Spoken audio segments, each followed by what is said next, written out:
Assalamualaikum warahmatullahi wabarakatuh. Alhamdulillahirabbil alamin. Asyhadu an la ilaha illallah wa asyhadu anna Muhammadar Rasulullah. Raditu billahi rabbah wa bil islami dina wa bi Muhammadin nabiyya wa rasula. Rabbi syrah li sadri wa yassir li amri wahlul 'uqdatam min lisani yafqahu qawli.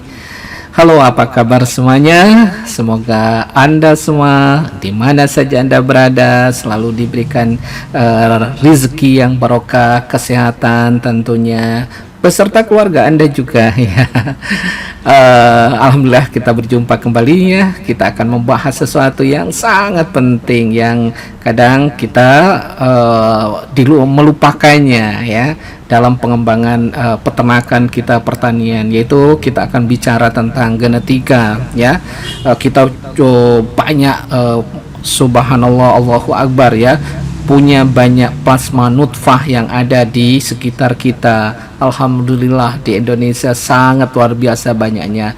Namun ya, di dalam proses tidak menggunakan pemuliaan atau prinsip-prinsip genetika, sehingga ada kecenderungan mutu genetik daripada ternak kita itu tidak berkembang ya. Salah satu contoh yang bisa kita lihat bersama, kita sudah punya ketergantungan pada ayam broiler, kemudian ayam petelur, ayam layer ya. Ayam broiler itu luar biasa. Kita tahu bisa dipanen dalam waktu sekitar 30 sampai 35 hari ya. Ini adalah mereka sudah menggunakan prinsip genetika pemuliaan sehingga mendapatkan grandparent stock ya yang luar biasa, bibit yang bisa dikembangkan. Sementara kita punya ayam kampung. Bagaimana ayam kampung kita?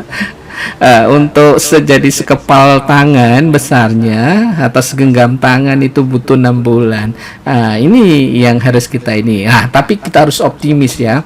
Bagaimanapun kita harus kita pelajari pelan-pelan ya. Kita harus nanti kita bagaimana mengupgrade kita, ternak kita semuanya. Kita punya sapi Bali, kita punya sapi Madura ya. Ada memang beberapa kearifan lokal ya, seperti di Madura ya, secara tidak langsung sudah menggunakan prinsip-prinsip pemulihan. Misalnya mereka punya sapi kerapan misalnya.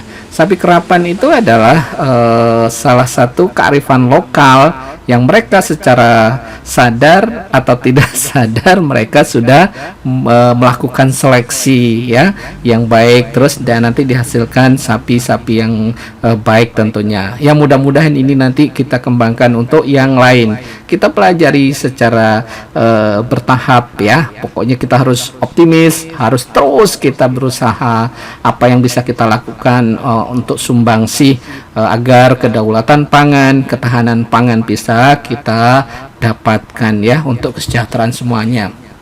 Nah, kita akan bahas tentang arti dan ruang lingkupnya genetika. Kita pelajari ya. Tidak apa-apa, kita dengan sesederhana mungkin tentunya. Nah, genetika ini adalah telah tumbuh ya, sudah berkembang sejak lama ya, melalui proses percobaan yang dilakukan oleh Mendel ya. Ilmu genetika terus tumbuh dan berkembang, bahkan beberapa dekade terakhir ini laju pertumbuhan dan perkembangan genetika sangat pesat sekali, dan banyak aplikasinya sudah terbukti dan mempengaruhi kehidupan kita sehari-hari ya. Banyak produk yang kita konsumsi, banyak produk yang kita gunakan itu adalah hasil produk ya dari genetika yang sudah dilakukan ya. Namun kita tidak sadar, kita akhirnya ujung-ujungnya cuma jadi konsumen. Nah, masyarakat luas juga semakin banyak yang menyadari peranan gen ya terhadap keberadaan makhluk hidup. Ternyata ya, subhanallah, gen berperan dalam menentukan kehidupan seluruh makhluk hidup di dunia ini, di bumi ini. Jadi berperannya sangat ini ya, sangat besar sekali. Oleh karena itu sebenarnya banyak harapan yang berkaitan dengan masa depan manusia telah dipercayakan pada pertumbuhan dan perkembangan genetika selanjutnya. Nah, kita juga di Indonesia ya harus kita berusaha ya, sekecil apapun minimal kita tahu kalau misalnya membuat bibit ya ataupun menyilang-nyilangkan, kita punya prinsip ke pemulihan yang benar gitu. Jadi akhirnya jangan sampai terjadi plasma nutfah kita hilang, lenyap gara-gara kita tidak tahu. Jadi dikawin silangkan dengan ternak-ternak yang mungkin berbeda ya, atau tanaman kita berbeda varietasnya yang menimbulkan mungkin ya berbeda dari yang kita punya. Yang kita terus terang saja ternak kita yang luar biasa ya, banyak ternak lokal yang sudah adaptable, dia sudah beradaptasi dan punya kemampuan daya hidup yang luar biasa, tidak gampang terserang penyakit ya tentunya. Nah, pengertian genetika, apa itu genetika? Genetika ini adalah cabang dari ilmu biologi yang berhubungan dengan pewarisan sifat atau hereditas dan variasi. Jadi kalau di Jawa kan ada sebelum menikah itu kadang ada bobot bebet dan seterusnya ya. Nah, ini sebetulnya kearifan lokal yang perlu diterapkan juga untuk ternak, untuk tanaman ya. Nah, itu di dalam proses untuk membuat atau menciptakan bibit atau membuat bibit yang lebih berkualitas tentunya. Nah, genetika adalah cabang biologi yang berhubungan dengan pewarisan sifat dan ekspresi sifat-sifat yang menurun. Nanti itu akan diturunkan dari tetuanya. Pengertian dan ruang lingkup genetika pada umumnya yang digunakan masih pengertian genetika klasik ya. Misalnya yang pertama, genetika adalah ilmu yang mempelajari pewarisan sifat dari induk kepada keturunannya dan mengikuti pola tertentu. Kemudian hukum genetika adalah hukum segregasi dan random assortment ya. Yang ketiga, teori herediter partikel Mendel, yakni induk mewariskan faktor herediter atau gen dan keturunannya. Faktor-faktor herediter ini diturunkan sebagai partikel yang terpisah dari satu generasi ke generasi berikutnya.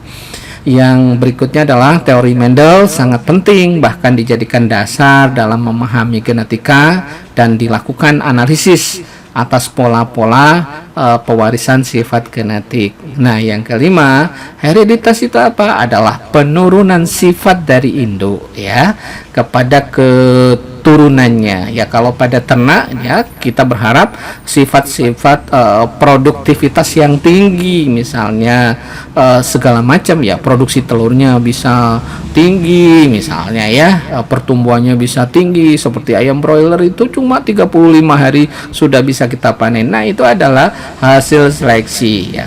Nah, keturunan yang dihasilkan dari perkawinan antar individu mempunyai perbandingan fenotip ataupun genotip yang mengikuti aturan tertentu yang disebut pola hereditas. Menarik sekali sebetulnya ya, nanti kita aplikasikan ke berbagai hal ya di lapangan ya untuk petani ataupun peternak. Nah, jelas bahwa arti genetika seperti di atas masih terikat kuat pada sejarah tumbuh dan berkembangnya genetika yang bermula dari era Mendel ya, Pak Mendel ini ya.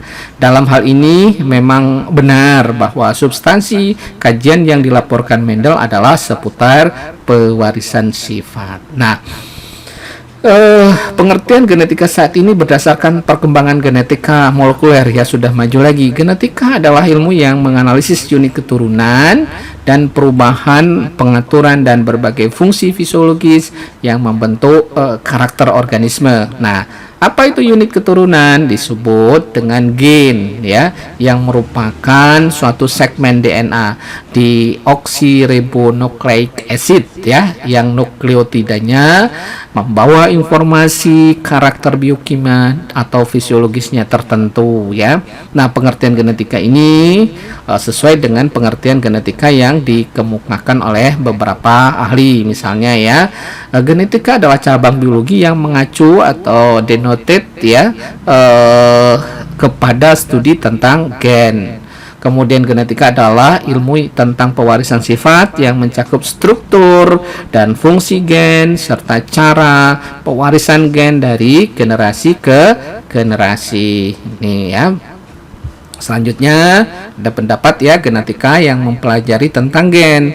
Gen adalah konsep dasar yang akan digunakan dalam komunikasi ilmu pengetahuan secara umum saat ini dan masa yang akan datang. Nah, genetika juga ada yang mengartikan sebagai ilmu cabang biologi yang mengkaji materi genetik, materinya tentang strukturnya, tentang reproduksinya, kerjanya atau ekspresinya, perubahan dan rekombinasinya, kemudian keberadaannya dalam populasi, serta perekayasaannya. Nah, nanti fungsinya itu akan kita jelaskan ke depan, ya. Kemudian konsep genetika berkembang dari ilmu yang membahas tentang bagaimana sifat itu diturunkan menjadi lebih luas lagi, yakni ilmu yang mempelajari tentang materi genetik, ya. Secara luas genetika itu membahas, ya, banyak nanti perkembangannya. Nah, yang pertama adalah strukturnya dari materi genetik tersebut, meliputi itu ada gen, ya, ada kromosom, ada DNA, ada RNA, ada plasmid, ada episom dan elemen transposable, ya. Nah, yang kedua, reproduksinya materi genetik tersebut meliputi reproduksi selnya, kemudian replikasi DNA-nya, reverse transcription-nya, rolling circle replication-nya, cytoplasmic inheritance-nya, dan Mendelian inheritance, ya. Nah, yang ketiga, kerja materi genetik meliputi ruang lingkup materi genetik, transkripsi, modifikasi pasca transkripsi, kode genetik, translasi, konsep one gen one enzyme, interaksi kerja gen, kontrol kerja dan prokaryotik, ya, kontrol kerja gen pada eukaryotik, ya, kontrol genetik pada respon imun, kontrol genetik pada pembelahan sel, ekspresi kelamin, perubahan materi genetik dan lain-lain. Nah, yang keempat, perubahan materi genetik meliputi ada mutasi di situ, ada rekombinasi, dan yang kelima, genetika dalam populasi atau dikenal dengan genetika populasi. Kemudian yang keenam, perekayasaan materi genetiknya. Itu beberapa hal, ya. Nah, pengertian genetika yang dikemukakan oleh Korebima, ya, dirumuskan atas dasar hasil pengelompokan substansi kajian genetika yang semenjak era Mendel hingga masa kini, ya. Pengertian genetika itu meliputi pendekatan konsep atau substansi atau pendekatan material dan bukan pendekatan sejarah yang dianut oleh banyak buku-buku genetika, ya, baik terbitan yang asing ataupun yang di Indonesia. Nah, pengertian genetika yang menjadi substansi kajian utama adalah gen, ya, walaupun pewarisan sifat yang menjadi substansi kajian tetapi bukanlah yang utama. Nah, kita belajar sejarahnya, ya, nanti kita terapkan. Ini sebetulnya sangat dekat dengan di sekitar kita. Nah, sejarah perkembangannya bagaimana? Genetika sebagai ilmu pengetahuan dimulai menjelang abad ya ke-19, ya, ketika seorang biarawan malah biarawan, ya, Austria yang bernama Gregor Johann Mendel berhasil melakukan analisis yang cermat dengan interpretasi yang tepat atas hasil-hasil percobaan persilangannya pada tanaman kacang ersis atau Pisum sativum. Nah, ini kan kita bisa kerjakan untuk kita punya kacang-kacangan banyak sekali, punya leguminosa banyak sekali ya, yang bisa kita manfaatkan. Kita coba, nanti kita berharap menghasilkan bibit yang bagus ya, menghasilkan nanti kalau ditanam produksinya tinggi. Nah, ini kan perlu pengetahuan bahwa itu adalah sesuatu yang sederhana, termasuk untuk nanti kita kembangkan untuk apa? Untuk bahan pokok kita, padi-padian ya, dengan segala macam kriteria. Misalnya kita daerah yang panas, kita bikin, kita seleksi padi yang tahan kekeringan. Dulu kita punya padi gogo yang sudah mulai ditinggalkan karena rasanya keras, nggak enak. Nah, kita dengan prinsip-prinsip genetika itu bisa kita atur, kita silang-silangkan dengan diharapkan padi yang tahan misalnya kekeringan tetapi pulen, misalnya berasnya enak, nasinya enak, pulen ya. Itu yang harus kita lakukan, dan ini sebetulnya bukan ilmu yang muluk-muluk, tidak ya. Ini kita bisa kita sama-sama belajar ya. Kita harus optimis bagaimana menyilang-hilangkan, dan kita tahu bahwa sekarang itu sudah banyak atau teman-teman penangkar ya, teman-teman petani ya, yang sudah mulai tergerak, dan kalau bisa banyak orang yang berusaha untuk menangkar dan menghasilkan suatu bibit yang bagus dengan produktivitas yang bagus tentunya ya. Bisa misalnya padi cuma 2 bulan ya, tahan kekeringan, tahan penyakit misalnya, dan berasnya enak kalau dimakan, nggak usah pakai lauk aja sudah enak, dan ditambah lagi banyak mengandung vitamin dan mineral, misalnya mineral zinc misalnya, yang memang dibutuhkan untuk tubuh kita, untuk metabolisme di dalam tubuh kita. Hai, luar biasa kalau bisa kita ini. Apakah mungkin? Bisa ya, kita harus optimis saja karena Allah sudah menciptakan apa yang di alam ini untuk kepentingan kita semua. Nah, sebenarnya Mendel sendiri bukanlah orang yang pertama melakukan percobaan-percobaan persilangan, akan tetapi berbeda dengan para pendahulunya yang melihat setiap individu ya dengan keseluruhan sifatnya yang kompleks. Mendel ini mengamati, loh kok pola pewarisan sifat demi sifat sehingga menjadi lebih mudah untuk diikuti. Dia melakukan terstruktur. Dia orang yang terpelajar ya.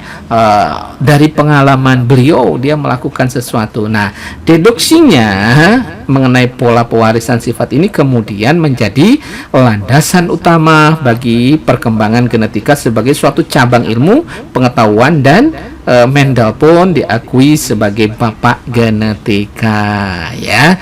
Jadi karena ketekunan beliau, dia bisa menganalisis, menghasilkan sesuatu kesimpulan yang menjadi dasar. Akhirnya beliau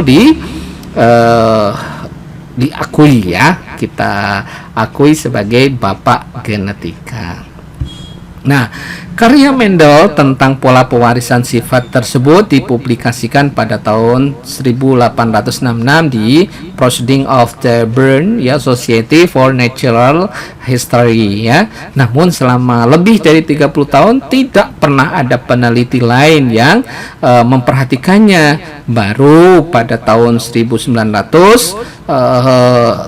tiga orang ahli botani secara terpisah, yaitu Hugo de Vries di Belanda, Karl Correns di Jerman, dan Erich von Toschmark ya, Seynek di Austria, melihat bukti kebenaran prinsip-prinsip dari teori Mendel ini ya pada penelitian mereka masing-masing.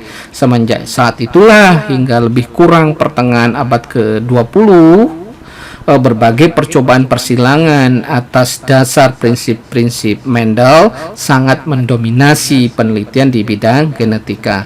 Hal ini menandai berlangsungnya suatu era yang dinamakan genetika klasik ya.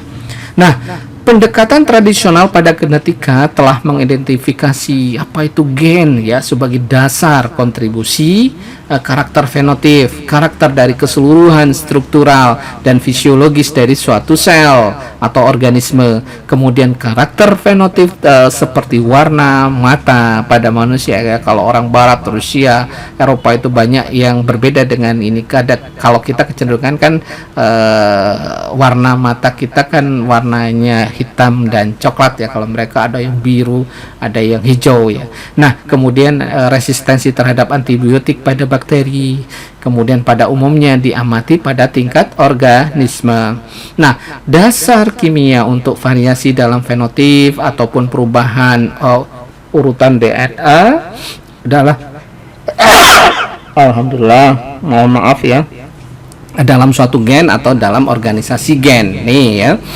Kemudian penelaahan tentang genetik pertama kali dilakukan oleh seorang ahli botani bangsa Austria, Gregor Mendel ya, pada tanaman kacang polongnya ini ya, tadi Pak Mendel ini ya, pada tahun 1860-an ia menyilangkan kacang polong dan mempelajari akibat-akibatnya, disilang-silangkan.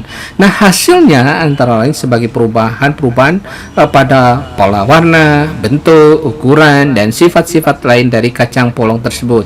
Nah, penelitian ini ya dikembangkan menjadi hukum-hukum dasar kebakaan ya. Nih ya, seperti gambaran ini dia mensilang-silangkan Pak Mendel ini. Nah, hukum kebakaan berlaku umum bagi semua bentuk kehidupan.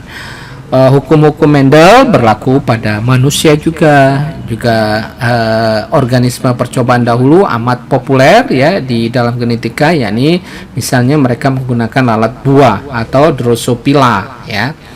Ya, misalnya ya, kita kan di daerah Indonesia atau di daerah Asia Tenggara ini rata-rata rambutnya lurus, misalnya kulitnya coklat. Nah, nanti kalau misalnya Anda bercita-cita mau rambutnya keriting dan kulitnya agak hitam ya, mungkin mengambil jodohnya orang dari Papua misalnya, atau mau matanya mau mata biru misalnya atau hijau, kita harus cari orang Eropa atau Rusia dan seterusnya. Ini adalah yang sederhana yang bisa dilakukan ya untuk meningkatkan bagaimana potensi genetik yang utama adalah untuk kajian kita itu di bidang peternakan, di bidang pertanian dan seterusnya ya. Namun sekarang percobaan-percobaan itu kebakan dengan menggunakan bakteri, misalnya Escherichia coli ya. Nah, bakteri ini dipilih karena paling mudah dipelajari pada taraf molekuler sehingga merupakan organisme pilihan bagi penyalih genetika ya, lebih sederhana bisa kita lakukan ya. Jadi di tingkat lab itu bisa kita ini rekayasa. Nah, hal ini membantu perkembangan di bidang genetika mikroba, misalnya Jacques Hrenik yang dipelajari dalam bidang genetika mikroba meliputi bakteri, khamir atau juga ada yeast, kapang, dan virus ya.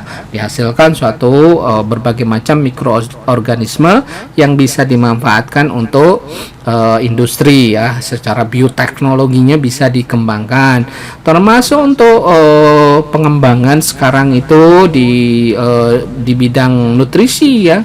Bioteknologi yang digunakan ya banyak sekali bagaimana merekayasa ya, termasuk yang dikembangkan untuk kebutuhan peningkatan sumber protein ya di dalam pakan ternak karena memang harganya mahal ya. Nah, kedudukan genetika dalam biologi. Nah, ahli genetika kenamaan misalnya Theodosius ya, Dobzhansky yang menyatakan bahwa nothing in biology is understandable except in the light of genetics ya, dikatakan lebih lanjut bahwa genetika adalah inti dari biologi itu sendiri. Ya, berkenaan dengan hal ini dikemukakan bahwa dalam genetika ditemukan kerangka berpikir yang menjelaskan keanekaragaman kehidupan maupun proses-prosesnya. Sebetulnya kita belajar ini adalah belajar tentang diri kita sendiri, alam di sekitar kita sendiri, kemudian kita menyiapkan untuk semua yang bisa memfasilitasi kita untuk bisa hidup dengan baik tentunya ya. Sejalan dengan dikemukakan oleh Ayala ya dan Gardner bahwa dewasa ini genetika dikenal sebagai inti utama dari biologi modern. Nah, genetika sudah lama dikenal sebagai salah satu bidang kunci dalam biologi dan menurut ahli juga dibanding dengan genetika tidak ada satupun bidang lain yang lebih berperan membentuk pengetahuan kita tentang hal ihwal makhluk hidup. Nah, ada Korebima juga menyatakan bahwa hubungan antara genetika dan fisiologi. Nah, kajian fisiologi tumbuhan, hewan, manusia, dan yang lainnya merupakan kajian ekspresi gen. Nah, substansi pokok kajian fisiologi adalah reaksi biokimia dalam sel tersebut. Nah, setiap reaksi biokimia dalam sel mutlak merupakan enzim sebagai biokatalisator ya, sedangkan biosintesis protein penyusun enzim merupakan proses translasi kode genetika RND ya, RNAD yang sebelumnya ditranskripsikan dari gen. Sebetulnya kita ini ya mempelajari diri kita sendiri ya, supaya kita misalnya nanti bisa sehat, asupan gizi ya apa saja yang harus ini kaitannya dengan enzim ya. Kemudian hubungan antara genetika dan taksonomi pada tingkat apapun seperti diketahui satu kegiatan taksonomi bersangkutan dengan pengelompokan terhadap keanekaragaman yang dilakukan atas dasar kesamaan. Keanekaragaman makhluk hidup itu bersangkut paut dengan mutasi ya, mutasi. Nah, rekombinasi, reproduksi seksual maupun kejadian genetik yang lain. Cabang biologi tidak dikemukakan di sini berhubungan dengan genetika karena genetika adalah inti dari biologi itu sendiri. Mungkin itu sebagai pengantar ya, ke depan kita akan kupas yang lebih menarik, mungkin lebih nanti ya kita coba sederhanakan agar bisa diterapkan nanti menjadi pengetahuan sebagai dasar bagaimana kita membuat misalnya menyilangkan, kita mendapatkan bibit yang baik ya, yang berguna dan cepat ya, produktivitasnya tinggi. Mudah-mudahan kita selalu diberikan kesehatan, kemudian diberikan kekuatan, motivasi yang kuat bagaimana kita mengembangkan dan meningkatkan produktivitas di bidang pertanian secara umum ataupun peternakan. Mudah-mudahan ya kita tetap semangat, salam sehat juga. Fastabiqul khairat, nasrun minallah wa fathun qarib. Wassalamualaikum warahmatullahi wabarakatuh.